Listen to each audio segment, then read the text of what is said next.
Gram सभा धरनी पट्टी से प्रधान पद के महिला प्रत्याशी सुगिया देवी जी को भारी से भारी मतों से विजयी बनावे। सुगिया देवी जिंदाबाद जिंदाबाद जिंदाबाद, गांव की जनता जिंदाबाद जिंदाबाद जिंदाबाद।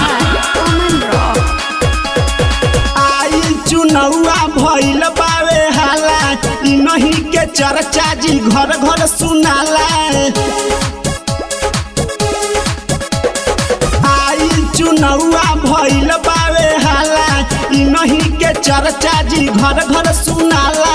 सुगिया देवी के जनी भूलई ह, ए भैया इनके चुनौआ जीतई ह, ए चाचा इनके चुनौआ जीतई ह, ए भैया इनके चुनौआ जीतई ह, ए चाचा इनके चुनौआ जीतई ह।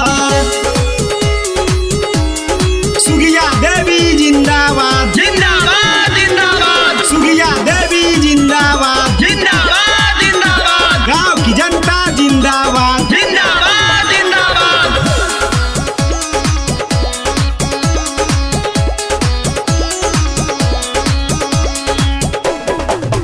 जितना तारी जितई हा हो, जनी कब भूलई हा हो।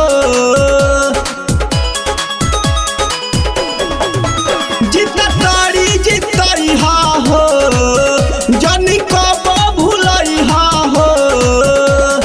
गेहूं के बाती में जनी तुआई हा, ए भैया इनके चुनौआ जीतई ह, ए चाचा इनके चुनौआ जीतई ह, ए भैया इनके चुनौआ जीतई ह, ए चाचा इनके चुनौआ जीतई ह। ग्राम सभा धरनी पट्टी से प्रधान पद के महिला प्रत्याशी सुगिया देवी जी को भारी से भारी मतों से विजयी बनावे। सुना दादा या बाबा हो, प्रधान बना दो हो।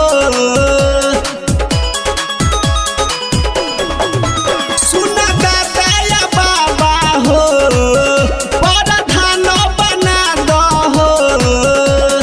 सुरेंद्र सुगन के बात ना भूलई ह, ए भैया इनके चुनौआ जीतई ह, ए चाचा इनके चुनौआ जीतई ह, ए भैया इनके चुनौआ जीतई ह, ए चाचा इनके चुनौआ जीतई ह।